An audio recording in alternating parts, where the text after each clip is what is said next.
up, guys? This is Joey here, and I'm going to be going over the top 16 game Katakuri versus Lucci. And this is going to be on Organized Play Events Twitch page. I already gave them my Prime subscription and a follow, so if you guys want to do that for them as well for hosting this, that would be cool.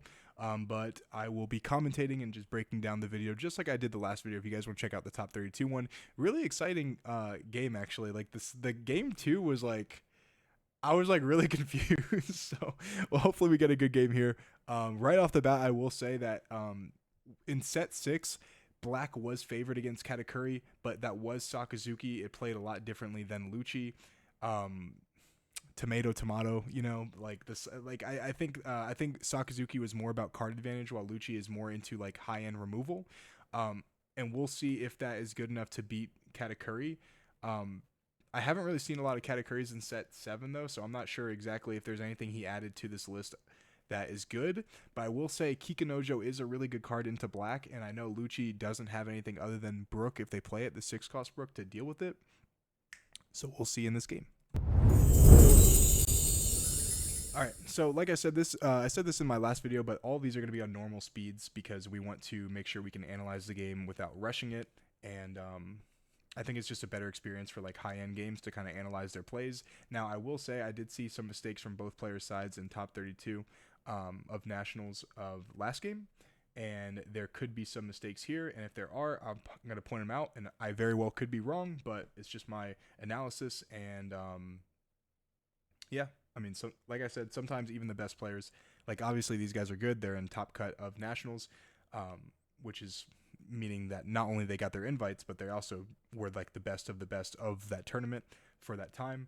But sometimes you can look back in some mistakes that you made in games, and you can say, man, like I wish I played this differently. I think about that all the time. I played in a couple Treasure Cups after my top 8 in Arlington, Texas, and I got top 32. I think I got like 3 top 32s in a row, or like 2 top 32s in a top 64. And in every single one of those tournaments, there was one game where if I played, like I literally like did like a hard misplay, and if I didn't misplay right there, I would have gotten even higher, potentially top 16 or another top 8. So like I said, like even if you are like a strong player in a tournament or are doing well in a tournament, there's sometimes things that you can do differently in a game. So we're going to start out with a Pudding. Pudding's going to search for something. I wasn't paying attention because I was yapping. Spandam's going to go ahead and search for a Lucci. I love that art for Spandam, by the way. I think it's really clean. And putting a Helmeppo in the trash is important early on. He does have 2 cost reduction options early, which sometimes Lucci struggles with. Sometimes when I play Lucci, I don't see my Helmeppos really early, or my Luccis, but now he has access to both. He's going to swing 7 into life. Look at the top card of his deck, and obviously keep it on top. Now, for those guys who don't know, if you just started playing recently, Katakuri looks at, when he with a Dawn attached to him, he looks at the top card of his or opponent's life and decides to keep it there or put it at the bottom, and then he gains 1,000 power. So he basically has 2 effects in one. And Lucci is going to swing 5 into life. He's going to mill the top 2 cards of his deck, revealing a 6 cost Brook and a Sabo, which does deal with, of course, the Kikanojo because it trashes instead of KOs. He is going to minus the Shirahoshi blocker, which on KO gives him an extra life. And he's going to go ahead and take a Brook back to hand. And then is he going to play something? No, he's not going to play anything. This is probably just going to be a blocker at the end of the day. But he does get the Brook back, which means he is anticipating a Kikanojo either off trigger or being played. It also can deal with Parasparrow pretty easily, but let's see if he does bait out the Brook with the Parasparrow or not, if he decides to play in hand. I feel like Katakuri always has Parasparrow either off trigger or like first turn. But it doesn't look like Katakuri has it, but he does have a lot of top end. Looks like he's playing Rushanelle and 7 cost Big Mom. I guess that's like your 9 Dawn play. Either or. So you either play Rushanelle on 7 and then 7 cost Big Mom on 9. That's really strong into Black, actually. Seeing his hand, actually, I do think Katakuri has the advantage here. I think like Katakuri is a really like strong deck that's really powerful and can pressure you pretty heavily. So seeing him have the 7 cost of the Nell is a little scary because like Lucci can't really get rid of that very easily, kind of like how Sokka could. Because Sokka, what they could do is they could Houndblaze it and then boost up something else like a Sabo or something else. And they can boost their guy to like 9k, 11k, something like that, and either take like 3 cards out of your hand or just like straight up kill it. Like they trash your life and take 3 cards out of your hand if you decide to save it. But Lucci can't exactly do that very well. Now he does have a decent hand. He has two geckos, but he is going. It looks like. Oh, I mean, he does have his. He is on the going second curve. So yeah, he is 10-1. So he is the higher seed. He chooses to go second. He is going to go 5 into life, getting a beige out of hand, a 2K, which is a little bit telling. It means he doesn't have any 1Ks that he wants to get rid of, or he doesn't have any 1Ks at all. He's going to play Brook. Brook's going to trash the Brule, which I think is really weird. Why not just trash the Shirahoshi? Because the Brule is just it's a blocker at the end of the day as well, but the Brule has an on KO effect, whereas um, the Shirahoshi has an on KO effect, but the Brule doesn't. 7 cost Big Mom here is going to force him to either trash a life or give him a life. He's going to trash life, trashing a Gecko, swing 5 into life. This is an easy block. Easy counter right here. Easy 1K if he has it. He's debating blocking, though. He is going to play Gecko next turn, so he could block with the Rebecca and then bring it back if he decides to do that. Or he could go a different route with his Gecko play. Low-key, I think the 7 cost Enel would have been better here. Personally, but he does have a Rebecca in hand, so he could just 1K counter with the Rebecca and keep the Rebecca blocker on the board. That's actually probably just a better play overall, but he doesn't have a Lucci in the trash either, so that's a big problem, because obviously Lucci is better when it's in the trash, so you can bring it back. It's not like you have Rebecca Hina Lucci like you did, but he's going to counter with a 2K. That's very interesting. I wonder why he decided to do that. I wonder if he's just not going to play the Gecko this turn. He's going to play something else, like an Isho, perhaps, if he has 6 cards in hand. But he has a lot of cards in hand. He is at 2 life, and next turn he is going to play a Russian L. Of course, the Lucci player doesn't know that unless deck lists are open. But man, this is really scary for the Lucci player. He's really losing advantage. The Kat still has a blocker. He still has 4 life left, and once he starts dropping 10 cost Big Moms, he's going to be on a really, really short clock. The Lucci player, at least. He's going to swing 6 into life. This is going to either take a life or a block or a 2K out of hand. He gave you a 2K already. He might not have it. He is going to take this life, no trigger at all. Is this just not going to be a Gecko turn? I think this is a Gecko turn, though, no? Like, establishing bodies against Katakuri puts him... While it doesn't apply pressure right now, it does put them on a clock later on and allows you to contest the board. But no, he is going to go 6 into life, trashing 2 cards from his deck, and putting the Big Mom at 6. Now this could be an Ice Age Lucci play, perhaps. I'm not sure. He's gonna give him a Flampe from his hand. I do think, I mean, unless he's established something else, I do think, unless he takes out this Big Mom and also establishes a body, which it looks like he is going to do, Big Mom is now going to be at 3 cost. Is there another thing that he could play that reduces it down to 2 so Lucci can kill it? Establishing a Lucci and taking out the Big Mom isn't a bad strategy at all, of course. But it just depends on how efficient you're able to do things. Like he swings 6/6 into life, not really putting a whole lot of pressure on him at all. But if he establishes a Lucci and then maybe even a blocker as well, I don't think he has enough Dawn to do that, unless he plays like a Spandam from hand. Then I think that is a really strong option. He's going to play Helmeppo, hard play Helmeppo, and then hard play Lucci, I guess, is the play. And then he's going to kill the Pudding, and then, obviously, the Big Mom. Now, of course, you don't kill the Shirahoshi because while it is a blocker, if you KO it, you give him a life, and the life is more important than the blocker. Because the life could be a trigger, whereas the blocker just stops an attack. So he's going to put 3 cards at the bottom of his deck, and he is going to just pass. Now, his board isn't exactly menacing. He has basically 2 viable attackers, not including his leader, and they're both 6K. Not really a huge threat, in my opinion. I do think establishing Gecko is huge, but leaving the Big Mom on the board is also kind of bad. He is going to trash his life again, which is another Gecko, and he's going to swing 8, 6, 7, 8 into life, or 8 into the Brook, one of the 2. And this is probably going to be a block with Rebecca. Unless he has a Sabo in hand, he wants to like either take this life right here. So what a lot of people did in set 6 or set 5 and set 6 against yellow, specifically against Katakuri, was go down to 0 life and try to like hover there with like install out with like blockers like Rebecca and Sabo, especially like particularly with black. And try to win the game from that point on. So he could either swing 8 into the brook or 8 into life. I'm not entirely sure what the target is. If he swings 8 into brook, I feel like you have to counter this, because this is like, you need to apply pressure to him, right? Because if you let your board get cleared and then they start like healing, then you're not going to have enough characters on the board to contest his life, and he's just going to win over time, because you can't kill him before he can kill you. So that's a big problem right there for sure. So he is running low on cards though. He has 6 cards in hand.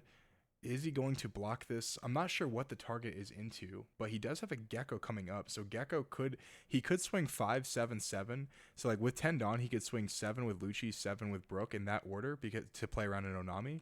And then with the 8 Dawn, he plays a Rebecca and then possibly a Spandam from trash if he has it.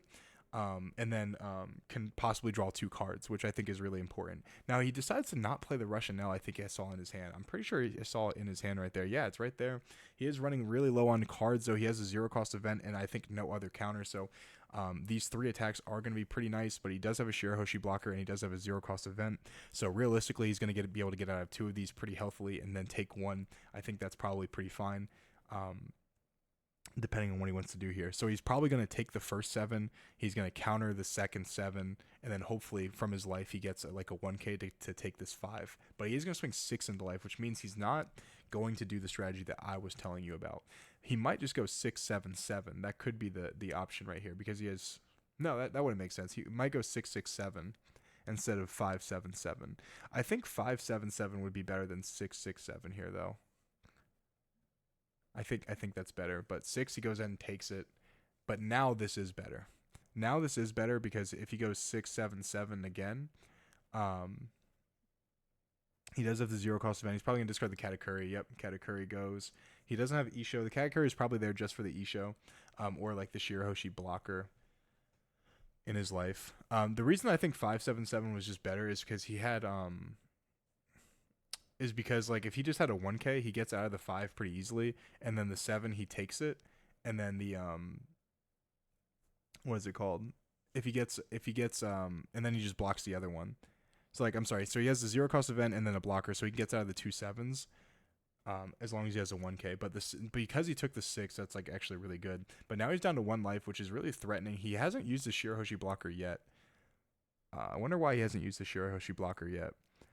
But he is going to play the Rebecca. He's not going to play the Gecko at all, and then he's going to play Sabo. Interesting. Now you don't have to play around Reject anymore. So I wonder why he's playing the Rebecca Sabo. He's going to play Spandam. Spandam's going to replace the other Spandam. Search the top 3 for a CP card. He's going to get a Khalifa 2k, which is really strong, and then he's going to go ahead and play Sabo over the Spandam and draw 2 cards, protect his whole board from being KO'd. But I don't think you really have to worry about that. And also, like, plus if you're trying to play around triggers, why not just play that first, so like your Lucci doesn't die? And my question is, so he has Gecko in hand, we know for a fact. So why not just play Gecko and get Rebecca back, so you can establish a big body as well as a blocker and possibly like get the same cards? Because if you have a Spandam in the trash, which I'm not sure if he did or not, but if you have Spandam in the trash, you could have just played it off the Gecko right there, and then played the Rebecca, and then gotten 2 2Ks back potentially, and then established a 9k body and been able to establish a blocker. I'm not sure why he decided to do that right there. I think that was a little bit odd. I don't know if that's the right play or not. He does have a Maru right here. I guess he was trying to play around a Maru, because if he goes a Maru and then he boosts his... But he still only has 2 attacks, though. Like, it's still... Like, if he has a Spandam in the trash and a Rebecca and he gets back 2 2Ks, he has to only counter out of 1 of these attacks. If he Amarus and boosts up his leader, he has... 8 Dawn left. He basically has to counter out of, I think, a 12, which I'm not sure if he could or not. So I guess playing the Sabo wasn't too bad. It just depends on what he has in his hand. I can't really tell too much. Maybe he just had a bunch of bricks in hand, but he is going to swing 8 until probably life or broke. I'm not sure. Probably life, though. Depends on what he's going to play here. He has the Russian L. Does he take this? If he takes this, he could just play Russian L, rest the Rebecca, and then try to kill him with a Nell and Katakuri, but I don't think that's possible anymore. He goes 8 into the brook, and he lets the brook go. Interesting. I wonder why he did that. I wonder why he let the brook go. Because realistically, you need as many bodies as possible to go for game next turn. And if he heals right here, he's going to be at. If he heals right here, you're going to be at 2 life, and you only have 1, 2, 3 attacks. I think like 3 like relevant attacks. I think that's a little bit scary. He's going to go ahead and play. He's going to go ahead and play Hiyori to stack the top card of his life. It's probably going to be the Amaru in his hand. Then he's going to put the Hiyori back on his life. So I don't think that's a bad play at all. I think that was actually pretty good. I think that was really smart from the Katakuri player. So the reason why I think that's smart is because like there's not much time left in this game. By the way, there's just and it's so smart. He baited him into taking that 5 too. That's so smart. Think of it like this: the Lucci player is either going to win or lose next turn, right? Because he has 3 massive attacks. Like Katakuri, the leader, because of his power boost, is automatically a 7k like with 1 Dawn, and then he has an 8 and an 8, like an 8k 8k with a blocker.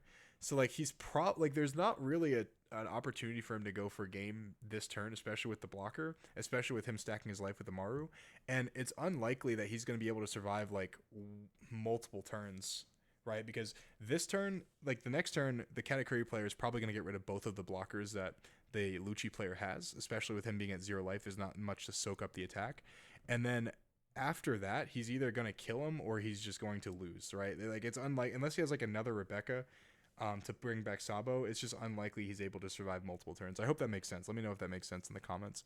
But yeah, we'll see, dude. He's gonna swing 7 into life right here. He takes the 5 and he gets the Hiyori back, and he's gonna swing 7. And this is probably just gonna be blocked with the Shirahoshi blocker. He hasn't used it yet. I think this is the perfect time to use it. If you didn't use it before, this is now the time to use it. I think. We'll see though, dude. I'm not sure what he's going to do here. He's going to go ahead and block. Yeah, I figured that was probably the right call. And what is he going to do with the rest of his Dawn? He's going to Tempest Kick. He's going to try to clear board, I guess, and try to hide behind Rebecca Sabo. I'm not sure if that's the right call or not. If this is open deckless and he does see that he plays Amaru and the 7 cost to Nell, I do think it's a little bit scary. He's going to go ahead and play Gecko. Gecko is going to go ahead and get back, I assume, either Helmeppo or Suru in his trash that he okay, another Helmeppo. He's going to replace both the Lucci, and that's smart. That's really smart. He's going to replace the Lucci and the Helmeppo with Rebecca and Helmeppo targeting the Katakuri. And then I assume Rebecca's going to get back a Spandam in his trash. If he has it, please tell me you have it.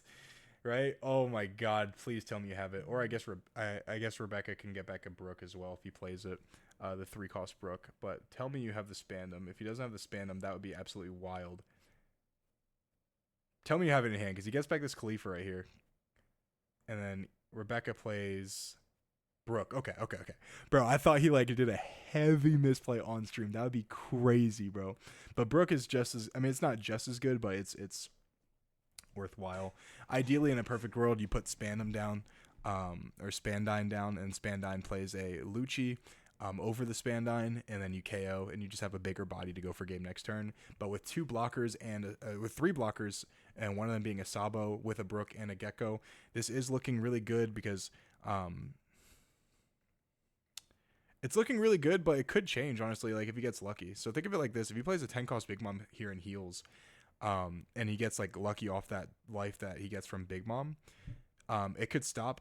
Like realistically, he only has 1, 2, 3, 4 like viable attackers, like including the Brook. So we already know Amaru is going to save one of the lives, right? Like so he takes a hit. Amaru. So with the Amaru and the heal from a 10 cost Big Mom potentially, I know he doesn't have it in hand, but that's 3 hits he could take.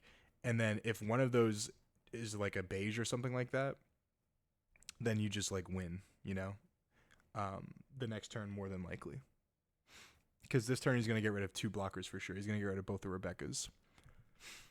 My throat hurts really bad after this, so after this video I got to drink some water for sure. I'm in like my energetic bipolar phase right now, so I've been up for like the past like 4 hours, like cleaning my room and making videos and this and that.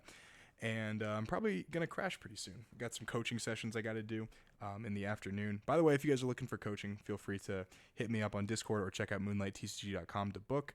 I'd love to talk to you guys about what you're possibly doing wrong and how we can correct it. I do have a lot of people that have received a lot of great results from coaching. We have some serials in there. We have some top 64, some top 32. So, depending on what your goals are, of course, I'm sure your goal is eventually to win a serial, but I can definitely help you out with that. And my pricing is pretty good considering what I offer. So, yeah, just hit me up if you guys need it. I'm going to go 8 into life here. He's going to go ahead and block with the Sabo here. And going to give him a 2K and a 1K. Now, the reason he does that is because he doesn't have enough Dawn anymore to play Rushanel plus an Amaru. So, like, this Rebecca is actually pretty safe. Unless he plays, like, even Rush Katakuri, like, won't help him because he's ahead of his opponent. So he's going to swing 8 into life. He's going to go ahead and block this with Rebecca, I would assume. And this is looking like a GG game 1 for the Lucci player. Very shocking, honestly. I thought the Katakuri player with his hand had this. I think him playing the 7-cost Big Mom first was a mistake. I think him playing Russia and Nell would have been just better overall. Because Russia Nell is just so much stickier. Because he got rid of 7-cost Big Mom on curve on his 8 Dawn turn, whereas Russia Nell, I don't think he'd been able to do that. I really don't think he would have. But it's looking pretty much GG. He knows it's either Beige or Amaru at the top of his life or the 0-cost event. So he has to play around that accordingly. He's going to go 9 into life right here. I do think that's actually not smart, going 9 into life first. Unless he just hasn't untapped this Gecko, I'm not sure. Because he does, Katakuri plays multiple cards that can KO a 5-cost or less. And he doesn't know what that top card is. So I think swinging 9 with the Sabo or 7 with the Brook would have been just so much better. But probably 9 with the Sabo would have been better. Because the 0-cost event is going to give him a life. And the life could be something that can stop an attack. So realistically, if that life was like a Beige or, if that life was like an Onami or something like that, then I think it would have been better overall to use Sabo first, because you have 1 less attack if you don't use Sabo. I don't know. I think that was the right call. You know for a fact that top life is probably not an Onami. But realistically, it could have been. So, you want to play around as many triggers as possible. He's going to go 11 here. I think that's a big mistake. Or 10, maybe? I think 9 is just the right call. I think 9 is just a better number. But he's going to go 5 Dawn. Yeah, he's going to swing 11 with the... I think that's a big mistake. I think that's a huge mistake. If he takes this and this is a Beige and he stops Lucci from attacking, he's going to go 1, 2, 3, 4, 5. Why does he go 11, 10? I think that's a really weird number. He's gonna go Shirahoshi, draw 3, trash 2. That's really fucking strong. That's really strong right there. I think the math was bad on that. I think you go 9 with the Sabo right there. He discards a 1K, which means he has all counter in hand. So he discards a 2K and a 1K. That gives you information he has at least some amount of counter. I don't think that you put any Dawn on Brook though, because now you have to put all Dawn on the I think that's a mistake because that's 1 extra K. Ooh, that's not good. I don't think that's good math. I don't think, right? Because if to attack, so if you put 1 Dawn on Brook, you warrant a 1K. If you put 1 Dawn on the bro, no, bro, he just played. That's crazy, dog, bro. Oh my god, bro. Okay, so those of you guys who don't know, the 2K counter, bro. So that guy, it's 1 Dawn. It's a 2K counter. It's a pigeon. It says it's the pigeon on Lucci's shoulder in the anime. It says if your leader is Rob Lucci, give your leader plus 2,000. So he just basically Amaru'd on Lucci. That's crazy. Oh my god, bro. I did not expect that at all. That's crazy, bro. If my opponent did that to me, I'd low-key be kind of tilted. I'd laugh, but I'd be like, bro, who the hell plays this pigeon? So maybe the math wasn't bad at all right there. That is very interesting. Let's go to let me take a quick break and eat some breakfast real quick, and then we'll go. I'll record game 2. All right, we are back with game 2. Looks like the Katakuri player has a Gadatsu and 2 7-cost Big Mums and a pudding. That's a really good starting hand for the Katakuri player, even though, funny enough, I do think they mulliganed. Okay, never mind. That is not a really good starting hand. Obviously, he plays this deck a lot more than I do. I haven't realistically played or really played Katakuri, since set 3, I would say. and maybe a little bit of set 4, but mostly just set 3. I would assume that was pretty good, since he's going to be going first, unless he chooses to go second. If he's going first, he has a play on his 1 dawn turn, a play on his 5 dawn turn, and then 2 plays on his 7 and 9 dawn turn. And then obviously with the pudding, you can kind of find the hole in between, right? You can find your Parasparrow on 3, and you can find your Big Mom on 10. I don't know why he would mulligan that. That's a really interesting choice, but I'm not sure. We're going to go ahead and skip it a little bit more, and the life is coming out. Looks like we got an Ice Age. I love that art, by the way. It looks like Category has like the same exact hand that he had. He's going to go ahead and put 2 Dawn out. Okay, so he's going second. He chooses to go second, put Lucci on the going first curve. Probably pretty smart.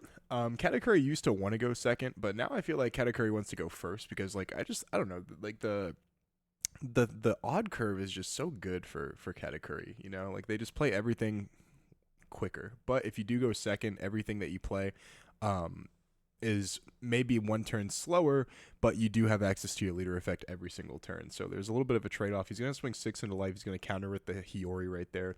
Katakuri doesn't really want to take their first life at especially just like that. They don't want to take their first life willy-nilly because a lot of times, it's like a Kikanojo or a beige or a 0-cost event, something like that.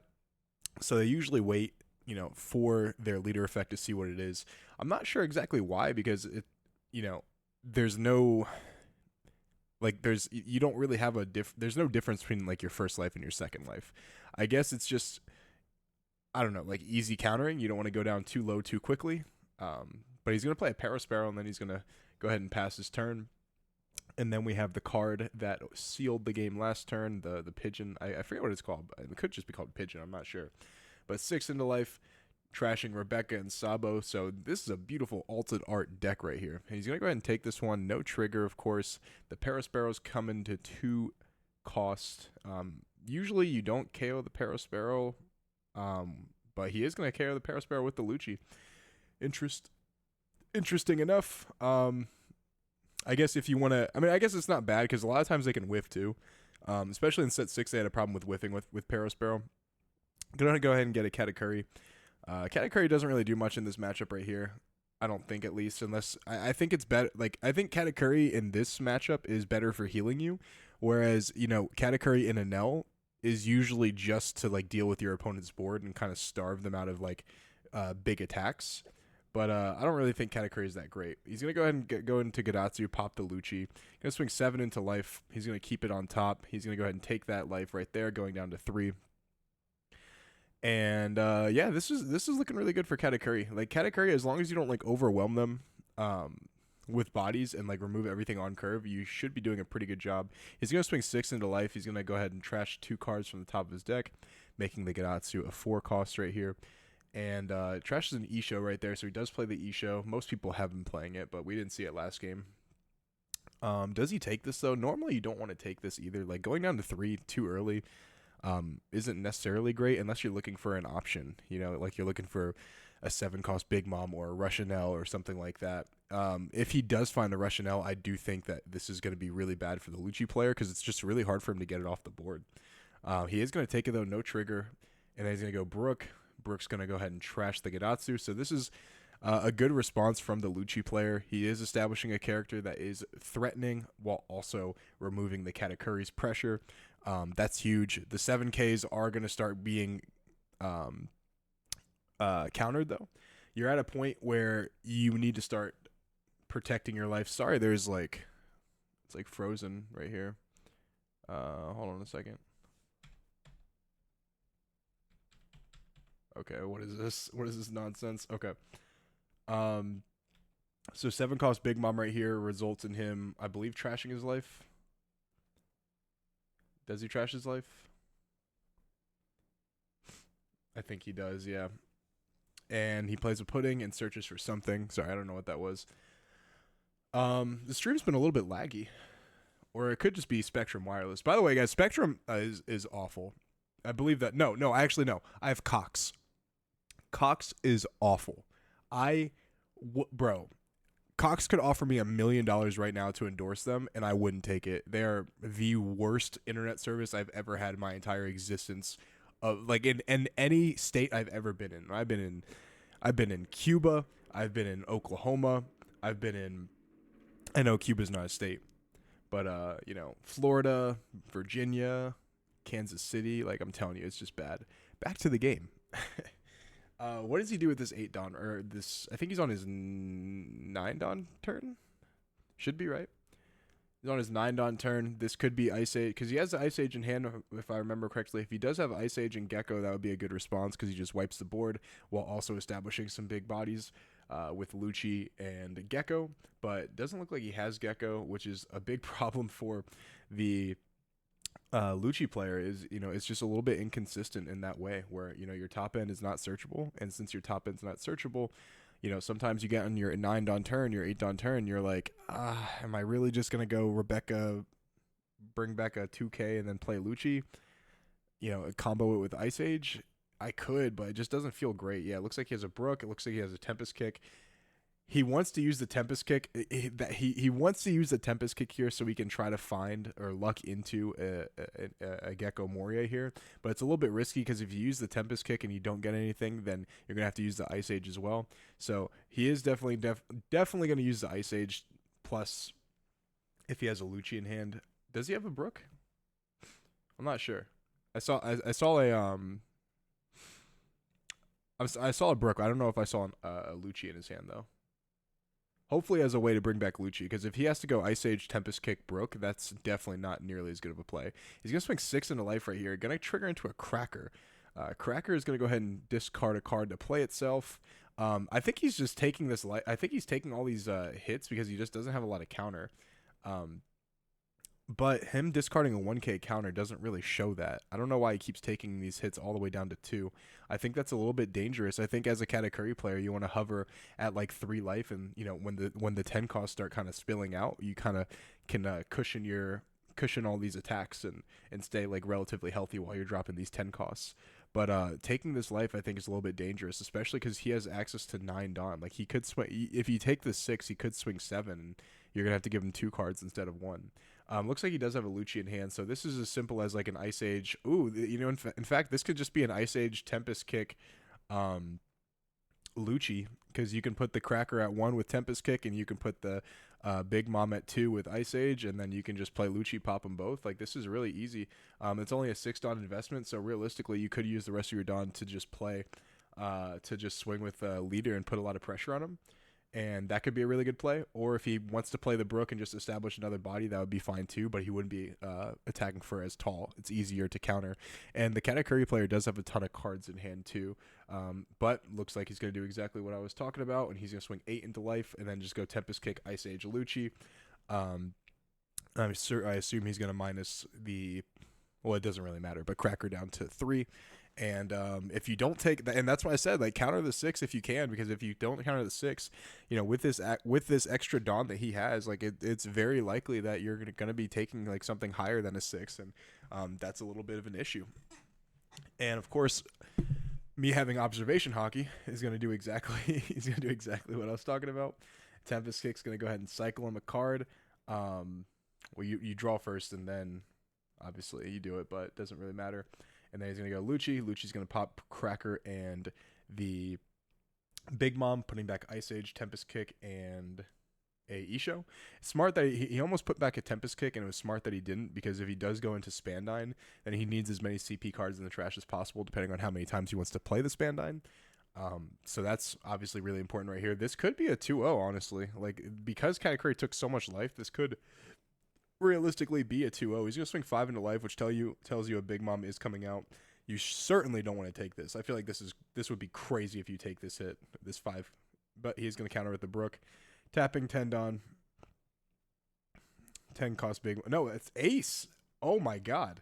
I was going to say, 10 cost Ace coming out healing. Do you want to play Ace and Big Mom? I feel like it's a lot of bricks. But yeah, Brook is gone. Swing 10 into it. Does have 2 big bodies. It doesn't feel like he has a lot of counter. It doesn't feel like Joel has a lot of counter, the Katakuri player. So realistically, like if you go 7-7 here, you don't really have any other big guys. He just drew into a finger pistol as well. Is there a way to get rid of this ace? I feel like sometimes you can just ignore the ace completely. But he's gonna swing 6. It looks like. Is he gonna swing 6? I feel like you don't have. He doesn't have any 8 costs, so like there's no reason to swing 6 here, right? Yeah. Okay. Cool. 7 is a good start. I guess. Yeah. 7-7. If he has a 0 cost event, this is an easy counter. But he's gonna go ahead and take this 2. This guy needs to trigger Shirahoshi or something because like this is absolutely crazy. Like he has literally no counter. Oh my god. He's gonna play something. I don't know. I guess he did draw into the Gecko. I'm sorry, guys. I guess he did draw into the Gecko. But why play the Gecko first there? Because whatever you play is in danger of getting popped, by his life potentially. It could be an Onami. So he's gonna go Spandine, Rebecca. Rebecca is going to get a 2K counter, and then Rebecca is going to get back possibly a Spandine.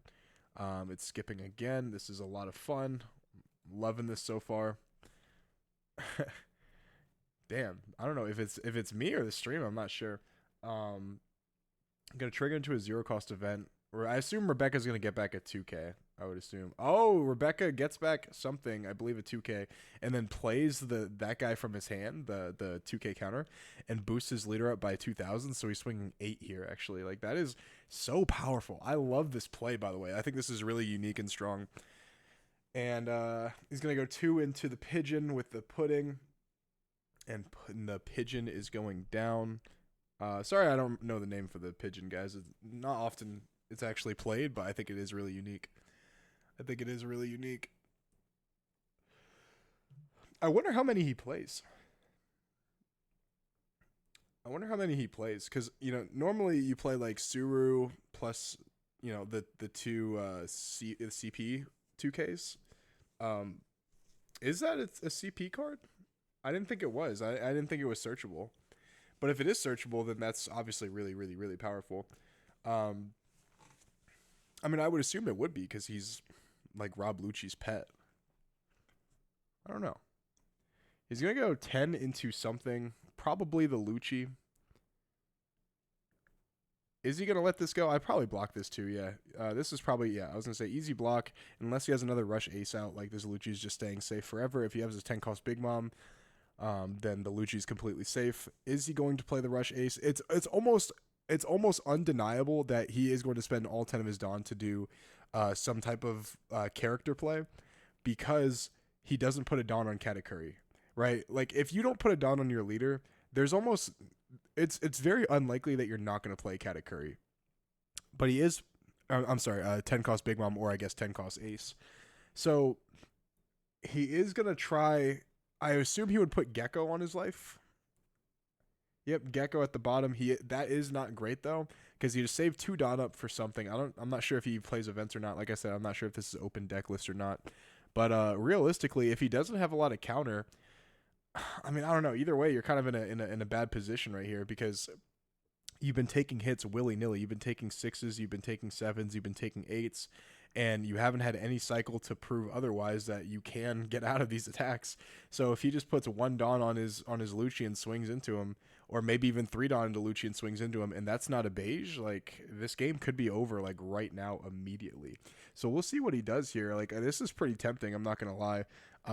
Especially if you have plenty of counter in hand, you could possibly get away with just being very aggressive here and then countering out of a hit next turn to just win the game very well.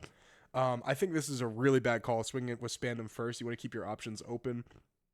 I think you should attack with Lucci first to see if he triggers into anything, and if he triggers into beige, you put all of your Dawn on your Spandam and then attack. I think this is a little bit of a I don't know, a little bit of a misplay in my opinion. What do you guys think? Let me know.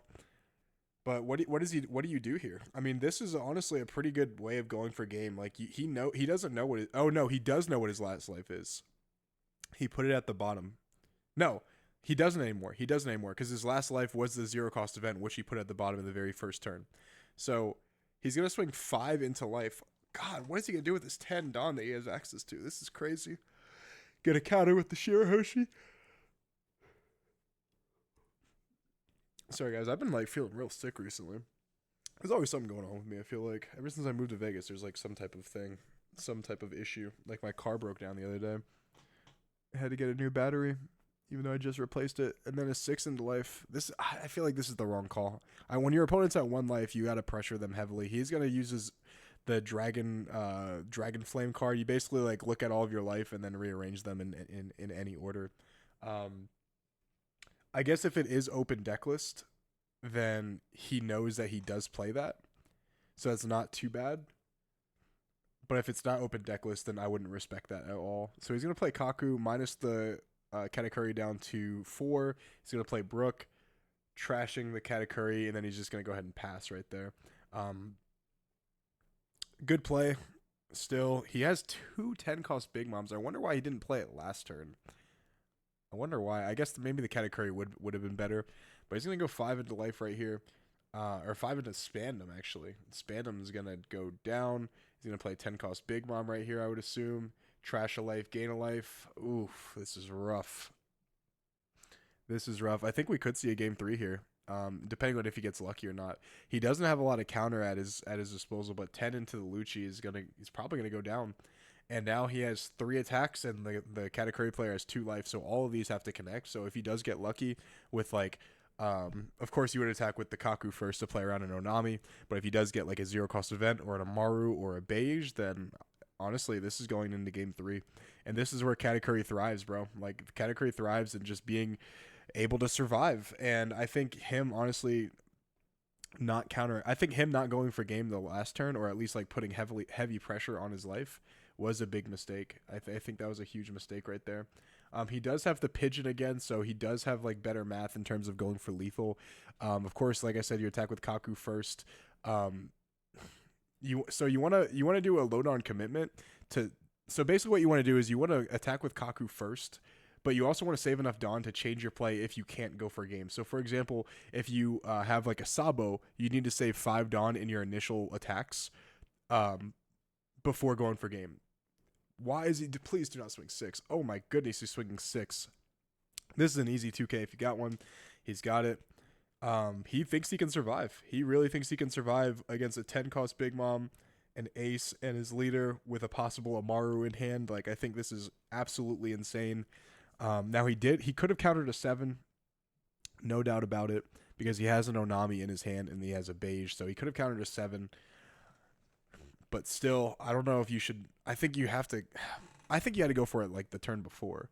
But this turn right here, going for it was definitely risky. He has a Tempest Kick in hand. He has a Finger Pistol. And he has a Sabo. So realistically, he could just go. I mean, none of those can take out the ace. He's just going to pray right here that he has access to something with Tempest Kick, he has to pray that he can get rid of it. He's gonna minus the 10-cost Big Mom though. I mean, I guess that is technically the right call because it's active and they're both 10 cost, so it doesn't matter. But I don't think he has a way, unless you drew into something. I don't think he has a way to actually get rid of this 10-cost Big Mom. So, like, why not Tempest Kick first? Like, if you're not going to go for a game, why not Tempest Kick first and see, like, if you have anything, like, access to anything? And this is what I talk about, like, when you, like, playing the game with perfect knowledge. Like, if you have cards that draw or cycle and you're not... If you have cards that draw or cycle... I feel like you should use them in the beginning of the turn most of the time. There's some exceptions, of course, but you should use them in the beginning of the turn because you have much more knowledge on how you can play your turn, and you know, like, okay, I could use this amount of Dawn to attack, like this amount of Dawn because I need, let's say, 5 Dawn for Sabo. Well, now I have 5 Dawn to work with here. So between this 5 Dawn, how do I basically maximize my attacks this turn, right? Like with the characters that I have. In his case, that 5 Dawn would be 777 because it'd be Brook, 1 Dawn, Kaku and his leader, 2 Dawn, and then obviously play what is it called? Obviously play the Sabo. But here he has Rebecca. So he used too much Dawn actually. So he has Rebecca and then he has a Sabo. To use Rebecca Sabo combo, oh my goodness, this is not looking good. Not looking great at all. To use Rebecca Sabo combo, you need 9 Dawn. So after the Tempest Kick, he put 1 Dawn on the Lucci, which I don't really necessarily get. He is going to Finger Pistol, it looks like. Finger Pistol that. Is that worth it? I'm not entirely sure. He still has access to another 10 cost Big Mom, so he's gonna heal to 3, and then with the ace, you probably just keep swinging into like Kaku and Brook to like minimize the amount of like lethal pressure. And I think you just kind of win from that point right there. With the board that Katakuri has, I actually think it's so much easier to win from this position because he's at a healthy life count. And this is what I was talking about earlier, where like the reason you don't want to take too much life is because you want your big moms, and I guess now because we know he plays 10 cost ace, to start healing you. Basically, like you want to start healing you, and you want to have a little bit of a buffer in case they have some big attacks. So for example, if you're at 2 life and you heal to 3 life with big mom, even if they hit you with 2 9 cost geckos in a row, you stay at 1 life, right? Like you go to 1 life. Whereas if you go to like if you're at like 1 life or 0 life and you heal to 2 9 cost geckos are automatically putting you at 0 life, and then you can take like a 15 to the face. That's a problem. 10 cost big mom comes out again, trashes his last face down life, which is an ice age. I think this is pretty much over. Not gonna lie, like there's not really a whole lot he could do other than like die a slow death. Because if you think about it, even if he goes Rebecca Sabo, he's gonna go 5-5-5 here. But like, what is that gonna do? He's gonna go 5-5-5 and then play Rebecca Sabo, because he's gonna put the 1 down on Khalifa, and then he's gonna have 1 life, and then 2 blockers, and then both the blockers are gonna die, and then he's gonna take that last life, which is a gecko. Yep, this is exactly what he's gonna do. But still, I think the gecko is coming out way too late. He's gonna swing 5-5. He's gonna go ahead and swing 5 into him again. Yep. Dude, I got that observation hockey. I promise you guys, I got that observation hockey. Putting the big mom at 9. He's gonna counter with a 1K. Gonna go Rebecca. Rebecca, if he has a Sabo in hand, he's gonna get back a 2K. If he doesn't have a Sabo in hand, he gets back the Sabo. 7 cost big mom's coming out. I think that could actually be a really good play, by the way. Playing the 7 cost big mom and either giving him another life or trashing his life. I'm not sure if he can actually get out of that. Looks like he does draw into an Isho. That's definitely going to be a discard off of the Sabo, but what else is he going to discard? Is he going to discard his 2K? Or the... Okay, I guess he has a Helmepo right there too. So, okay, so Isho, Helmepo, discard. And he's just going to pass. I think if you go 7 cost Big Mom here, you force them to give you a life, depending on how much counter you have. So if you go 7 cost Big Mom, you're going to swing for 9K with your leader, and then 10 and 12. Both of the 9K warrants 3 cards out of hand, 2 2Ks and a 1K, and the 10 obviously is good. Oh, Maru. Okay, yeah, it's over. Yikes. Okay, so we'll go into game 3 now for sure. That was definitely a game where I feel like I would have played that a lot differently as the Lucci player, for sure. I think he was playing a little bit too passive against Katakuri, which sometimes is good. Like, you want to have patience against yellow, but I feel like there is certain turns where he could have been a little bit more aggressive, and especially because the Katakuri player was taking so much life so early too. I think that was just a big mistake, unfortunately for the Lucci player. But the Katakuri player, I also disagreed with some of the hits he was taking, I disagreed with him until we found out he had like no counter. Like, I think sorry, I'm getting these I'm skipping past these. All right. So Spandom, first play of the game, good. Going back on his second curve. Katakuri is going to go into what? Tapping 1 Dawn. Oh, he's actually on his 3 Dawn turn. So he's tapping 2 Dawn. Is he going to play a Hiyori? What is the 2 Dawn right here?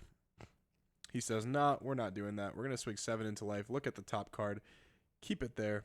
And swinging 7. Normally you take this with the Lucci. There's no reason why you wouldn't take this. But he is going to counter this. New strategy. I wonder what he saw that he's going to counter. Or like, I wonder why he's countering this one. Let's see. He counters with a Kaku and a Sabo. So he is on his 4 Dawn turn, which means he can get something back with Rebecca if he decides to play it. But he already had a Sabo in the trash. So he didn't need to put a card in the trash to get it back off Rebecca. But You know, does that make sense? So like you could have just taken this and then played Rebecca and gotten a free card back anyway. You didn't need to counter with the Sabo to get back the Sabo if you already had a Sabo in the trash. Also, nice little manga Sabo right there. That's really nice. I'm very curious as to why he countered that right there. I guess staying at 5 life was important for him for a reason I'm not entirely sure. But he is gonna swing 5 into his life. He's gonna counter again with the Sabo right here. This is really interesting. I wonder why he's doing that. Like not taking life is a little bit of a it's a little bit bad for you as well. You know, like you need the resources as much as he needs resources. And it doesn't look like he has a gecko in his hand. I mean, his hand's a little bit dark. I can't exactly see it. And he surprised me with the gecko last time. Sorry, my nose is getting stuffed up. But I think not taking this life here is a little bit scary. But I think this is going to be the first time he takes a life, unless he is going into his 7. I mean, this is a 7 on turn, I believe. Okay, so he's definitely going to get a life this time. He's going to look at his top life. He's going to allow him to keep it. Nope, he's actually going to put it at the bottom. And then he's going to keep that. He's going to take that. Looks like it's a Khalifa 2K. Then he's going to play a Cracker, and then he's going to pass. Definitely not what you want on your 7 on turn, I don't think. Or was that his 6 on turn? Why would the Lucci go first? Am I tripping, guys? Or so Cracker plus 2 Dawn is 6 Dawn. What happened to his other Dawn? Why not just attack for 9? I don't know. Unless the Lucci player is on the going first curve, which he lost, which I'm sure he wouldn't do. That would just be like weird. Just be a bit odd, isn't it? But he's just swing 5 into life minus the Cracker down to 3.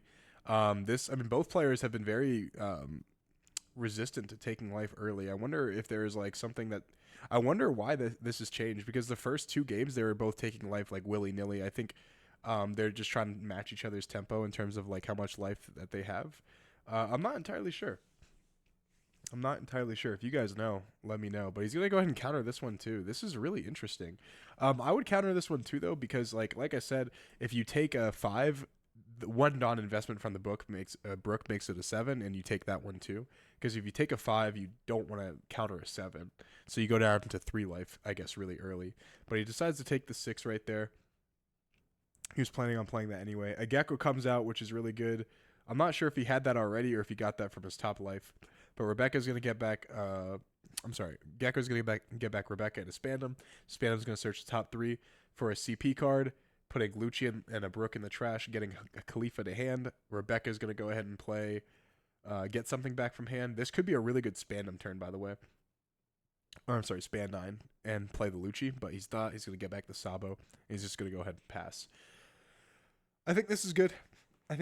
Cracker doesn't even have access to his effect, so Cracker isn't really worth killing right now. I think it is better to establish a value gecko here and get some resources back, especially get a nice blocker.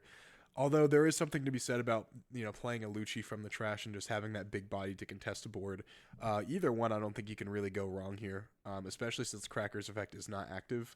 Now, funny enough, I believe so. Joel, I would assume, plays the 7 cost Anel in this deck for the Lucci matchup, and the only time he had it, he didn't really use it on curve. He used it to go for game, and it just wasn't the right call.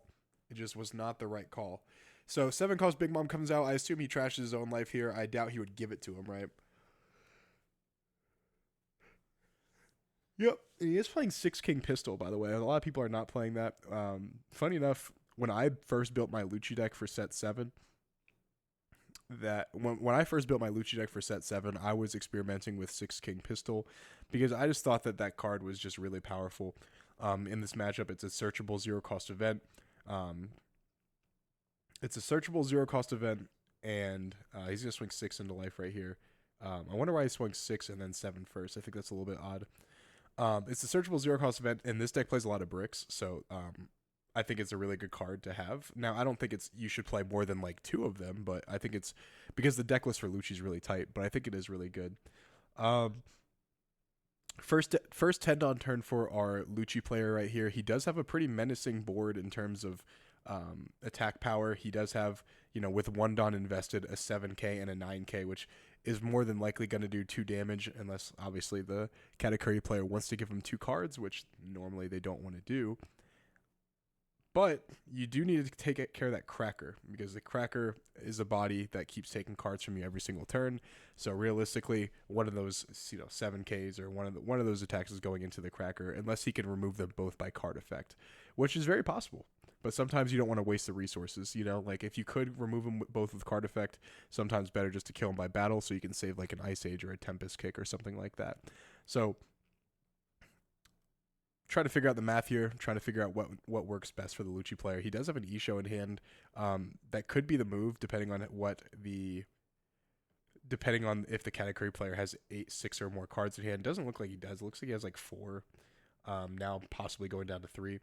He's gonna swing 7 now into the Cracker. I assume this Cracker goes down. I assume Cracker goes to the KO. It looks like time's getting called, though. This is interesting. This is not good, by the way. Time being called right here means that you're in a little bit of a rush. You're going to go 9 into life right here. Going to go ahead and take that one right there.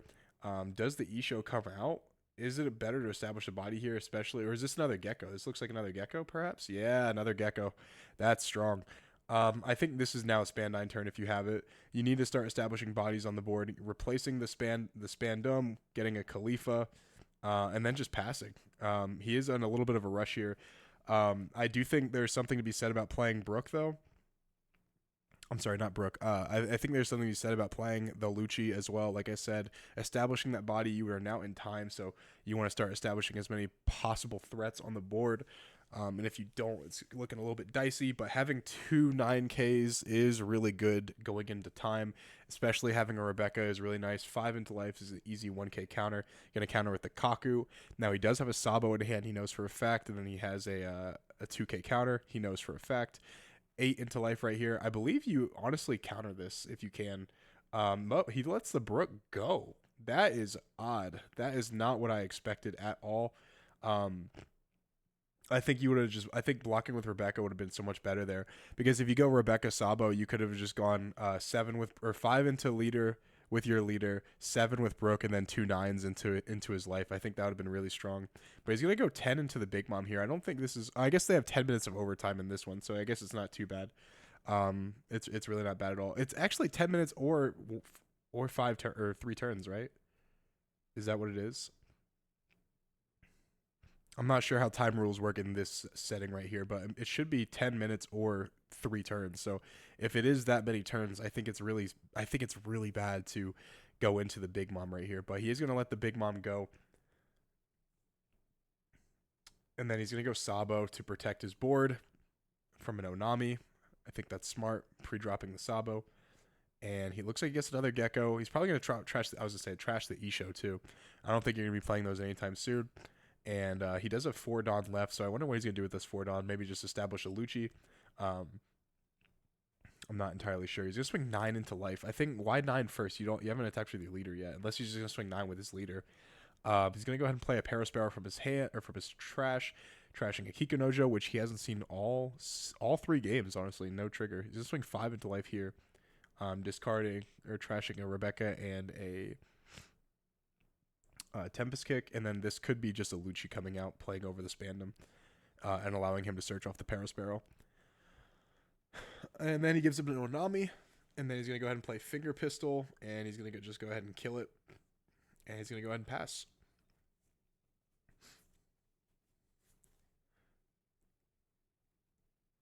Looks like he whiffs off the Parasparrow too, which is not good. Not good at all. 3 cards in hand, 2 Flampe, and an Amaru. Not exactly what you want to see in this situation. Depending on how much time is left in this game, or how many turns are left, this could very well be a Lucci victory. I'm not sure. 12 into life is definitely going to warrant a block with the Rebecca. Rebecca's going to go down for sure. He's probably just going to swing really tall with the Katakuri. And if you're a Lucci player, this is exactly what you want to see. This is like music to your ears. Now, do you take this? Probably. You usually take this, you go down to 1 life, you keep the Sabo as an attacker. More than likely, he's gonna look at the top card. If you keep the Sabo out, it is an attacker, but if you block with Sabo, it is kind of even based on life. Is he gonna go into the Gecko? If he counters this is definitely going into Gecko. It's going into Gecko. Okay. Holy smokes. That's a lot. So I guess it was going into life. Why not just block with Sabo and then use them? That's a lot of cards. That's a lot of cards you're giving him right there. But this could be a time to go for game. Actually, probably not. He's going 9 into life first. Why 9s first? This guy keeps going 9s first when he has 3 life. I feel like that's just the wrong call, especially if he triggers into an Onami. So 9 into life. or a lot into life. I guess this is the last turn. And then he just passes, I guess. And then he just wins in time, unfortunately. Yeah. Interesting game right there. Yeah. Thanks for watching, guys. I'll see you guys in the next one. Peace.